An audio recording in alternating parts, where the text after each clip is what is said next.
नमस्कार प्यारे मित्रों एवं बच्चों। सर्वप्रथम YouTube के इस शैक्षणिक चैनल में आप सभी का हार्दिक स्वागत एवं अभिनंदन है।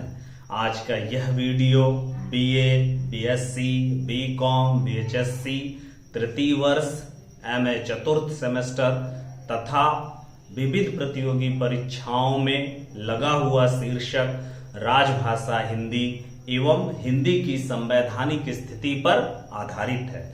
इस संपूर्ण शीर्षक को हम 3 वीडियो के माध्यम से पूर्ण करेंगे। आज के इस वीडियो में हम राजभाषा की परिभाषा और उससे संबंधित कुछ अनुच्छेदों को देखेंगे।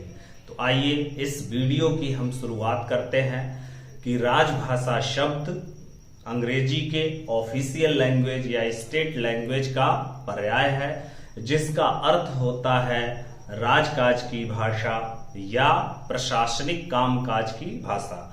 दूसरे शब्दों में हम कह सकते हैं कि संविधान द्वारा स्वीकृत जिसका प्रयोग सरकारी कामकाज, प्रशासन, संसद एवं न्यायिक क्रियाकलापों में किया जाता है, उसे राजभाषा कहते हैं। जहां तक प्रश्न हिंदी को राजभाषा बनाने का है, तो सर्वप्रथम गोपाल स्वामी अयंगार ने 14 सितंबर 1949 ईस्वी को संविधान निर्मात्री सभा के सम्मुख यह मांग रखी थी कि हिंदी को राजभाषा बनानी चाहिए, और इस मांग को उसी दिन अर्थात 14 सितंबर 1949 को ही स्वीकृत कर लिया गया, और तब से लेकर के आज तक हिंदी हमारे देश की राजभाषा है। भारतीय संविधान का भाग 5, 6 एवं 17 में राजभाषा संबंधी उपबंध हैं। इसके भाग 17 का नाम राजभाषा है। इसमें कुल 4 अध्याय हैं, जो अनुच्छेद 343 से लेकर 351 तक विस्तृत है, और इसे ही हम मुंशी अयंगार फार्मूला के नाम से जाना जाता है।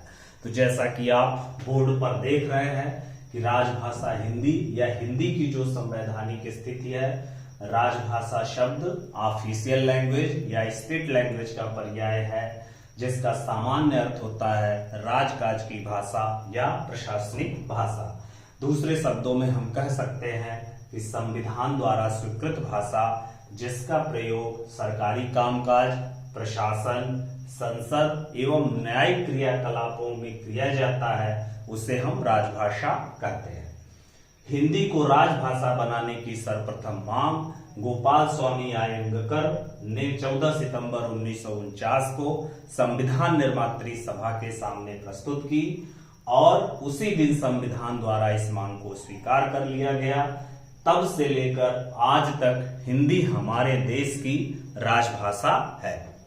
इसके बाद जहां तक संवैधानिक स्थिति की बात है, तो जो भाग 5 है, भाग 6 है और जो भाग 17 है, वह हिंदी भाषा के उपबंधों से संबंधित है, हिंदी भाषा से संबंधित है।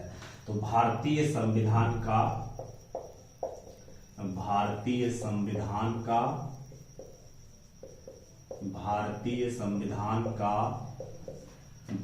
5,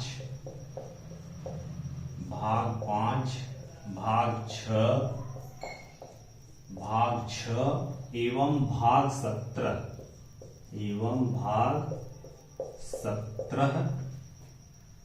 राजभाषा से संबंधित है। भाग 17 राजभाषा से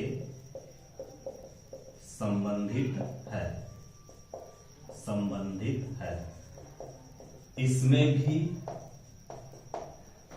भी भाग 17 का नाम राजभाषा है। भाग 17 का नाम राजभाषा है। इसमें इसके 4 अध्याय हैं।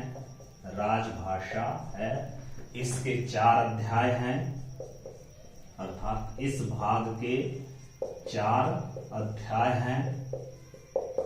इस भाग के 4 अध्याय हैं, जो अनुच्छेद 351 से लेकर 343 से लेकर 343 से लेकर 351 तक विस्तृत है। 351 तक विस्तृत है। 343 से लेकर 351 तक विस्तृत है। और इसे ही हम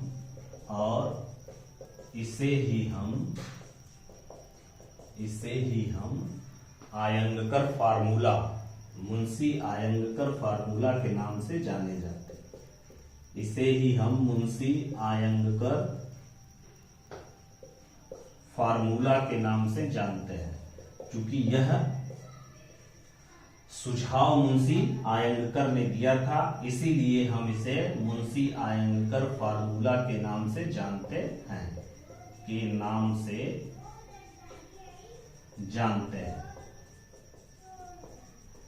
जानते हैं।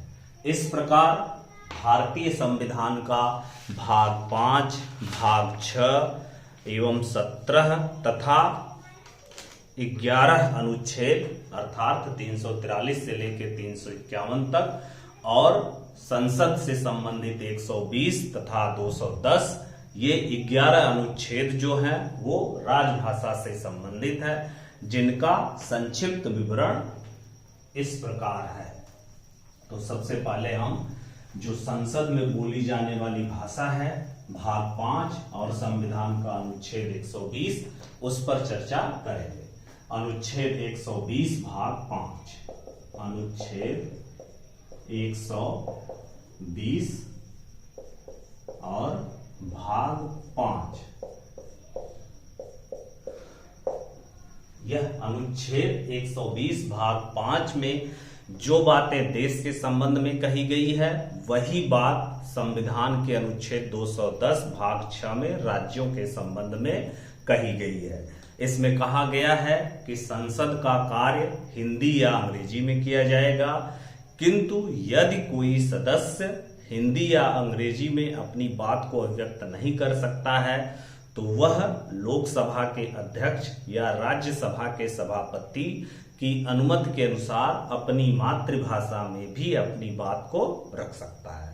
इसी का दूसरा पॉइंट है कि आगामी 15 वर्षों तक अंग्रेजी बोलने की स्वतंत्रता रहेगी, यदि संसद या विधि द्वारा कोई दूसरा उपबंध नहीं किया जाता।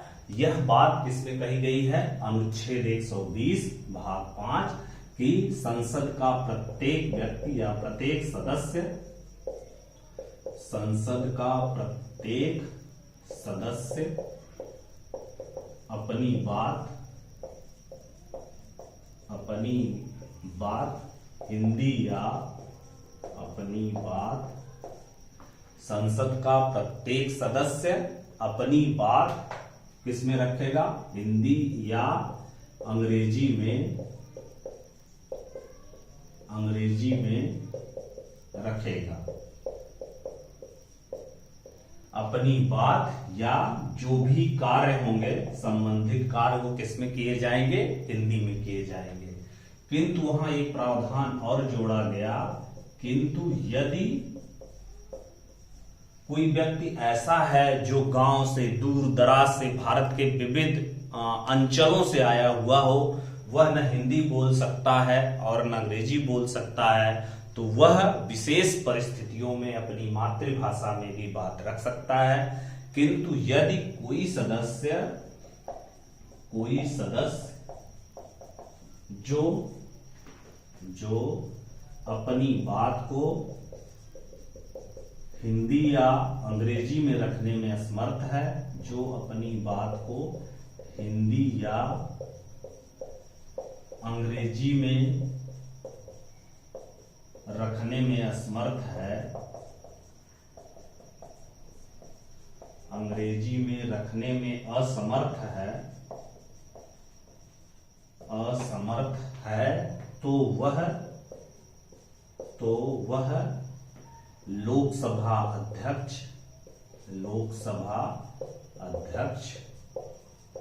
अगर लोकसभा है तो लोकसभा के अध्यक्ष से, या अगर राज्यसभा है तो राज्यसभा के सभापति से, या राज्यसभा की सभापति की अनुमति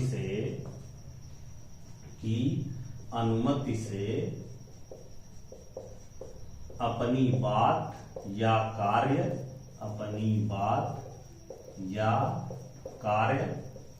अपनी मातृभाषा में कर सकता है। अपनी मातृभाषा में कर सकता है। मातृभाषा में कर सकता है।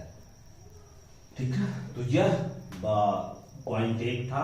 अब संविधान का अनुच्छेद 120 भाग 5 है, उसका एक पॉइंट है कि संसद का प्रत्येक सदस्य अपनी बात को या अपने काम को हिंदी में या अंग्रेजी में कर सकता है, किंतु यदि कोई सदस्य जो बहुत दूर दराज के इलाके से है, जिसको न तो हिंदी का ज्ञान है न तो अंग्रेजी का ज्ञान है, तो वह यदि लोकसभा में है तो लोकसभा के अध्यक्ष, या अध्यक्ष नहीं है तो जो भी उस पद पर विराजमान है उनकी अनुमति से, तथा राज्यसभा के सभापति या उनके पद पर जो भी विराजमान है उनकी अनुमति से अपनी बात को मातृभाषा में रख सकता है।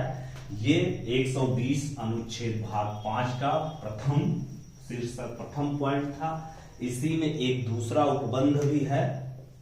पहला हो गया, दूसरा उपबंध है कि आगामी 15 वर्षों तक अंग्रेजी बोलने की छूट रहेगी, जब तक कि संसद या विधि द्वारा कोई नया कानून नहीं पास कर दिया जाता। अर्थात कहने का तात्पर्य यदि यह है कि अगर 1965 तक संसद द्वारा या विधि द्वारा कोई नियम कानून नहीं बनाया जाता तो 15 वर्षों तक अंग्रेजी उसी रूप में प्रयुक्त होती रहेगी राजभाषा के रूप में। लेकिन 1965 में भी अगर कोई संशोधन नहीं किया जाता तो अंग्रेजी स्वतः समाप्त हो जाएगी।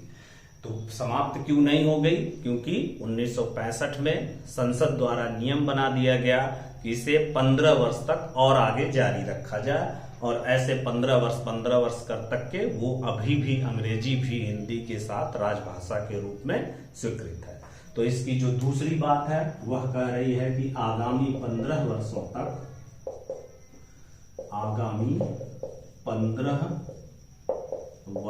तक अंग्रेजी बोलने की छूट रहेगी।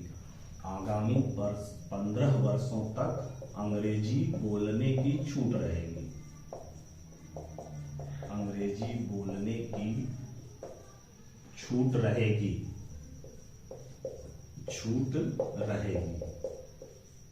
कब तक? जब तक कि संसद या विधि द्वारा कोई दूसरा उपबंध नहीं किया जाता। छूट रहेगी जब तक संसद या विधि द्वारा कोई दूसरा उपबंध नहीं किया जाता। संसद या विधि द्वारा कोई दूसरा उपबंध नहीं किया जाता। उपबंध नहीं किया जाता। ठीक है, यह संविधान के अनुच्छेद 120 भाग 5 की बात रही।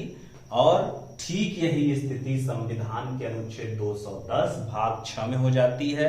जो बातें यहां देश के स्तर पर लोकसभा और राज्यसभा के संदर्भ में कही गई है, वही बात 210 भाग 6 में राज्यसभा के विधानमंडलों के संदर्भ में कहा गया है। तो दूसरा अनुच्छेद संबंधित है 210 और भाग है 6। इसमें क्या है? इसमें है कि राज्यों के विधानमंडल में प्रयुक्त होने वाली भाषा, राज्यों के विधानमंडलों में प्रयुक्त होने वाली भाषा, विधानमंडलों में प्रयुक्त होने वाली भाषा, विधानमंडलों में प्रयुक्त होने वाली भाषा। चूंकि जो भारत है वह राज्यों का एक संघ है, अलग अलग राज्य हैं, और उन राज्यों का सामूहिक रूप जो है वह संघ के नाम से जाना जाता है। और यहाँ हर राज्य में या हर राज्य के अंदर विविध प्रकार की भाषाएं बोली जाती हैं। तो उसी भाषिक विविधता को ध्यान में रखते हुए कि देश के लिए तो राजभाषा हिंदी और राजभाषा अंग्रेजी हो गई है, लेकिन जो इसके विविध राज्य हैं वहां क्या स्थितियां रहेंगी राजभाषाओं की, उसके संबंध में यह उपबंध जोड़ा गया है। और इसमें कहा गया है कि इसमें राज्यों के विधानमंडलों में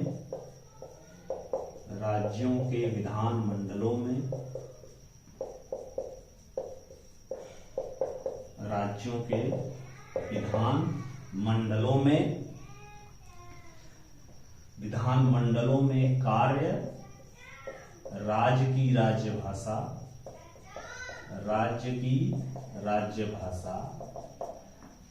इसमें राज्यों की विधानमंडलों में राज्य की राजभाषा या राजभाषाओं में हिंदी या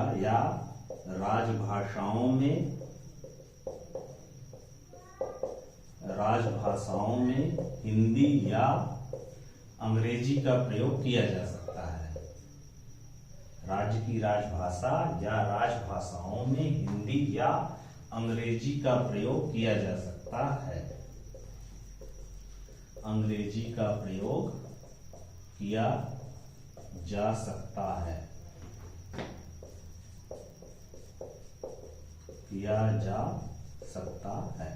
इसमें राज्यों के विधानमंडलों में कार्य राज्य की राजभाषा होगी, उसमें या राजभाषाओं, अगर 2-3 बार राजभाषा है तो उसमें या हिंदी या अंग्रेजी में किया जा सकता है।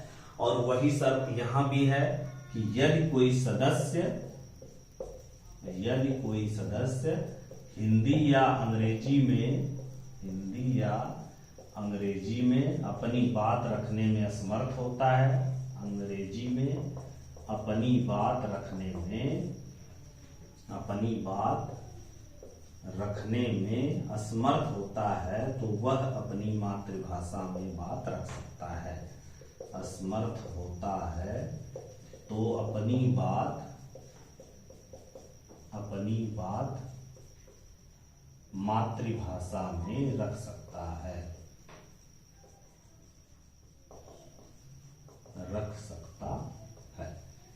और वही दूसरा उपबंध इसमें ये जोड़ा गया है कि 15 वर्षों तक जो अगर कोई प्रावधान नहीं किया जाता तो इसी तरह से यह भाषा चलती रहेगी, उसके बाद यह अपने आप समाप्त हो जाएगी।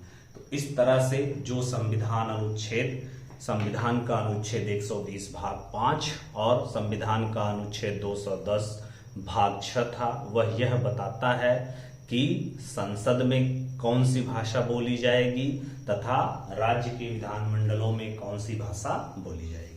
तो आज के वीडियो को हम यहीं समाप्त करते हैं, क्योंकि पूरा राजभाषा का जो शीर्षक है वो बड़ा लंबा हो जाएगा। तो आज का वीडियो यहीं समाप्त करते हैं। अगले वीडियो में हम भाग 17 343 अनुच्छेद से लेकर 351 की चर्चा करेंगे। आप लोगों का बहुत बहुत धन्यवाद। अगर यह वीडियो आपके काम का हो, आपके फायदे का हो, तो इसको देखिएगा, इस चैनल को सब्सक्राइब कर लीजिएगा और अगर पसंद आए तो लाइक और शेयर भी कर दीजिएगा। धन्यवाद।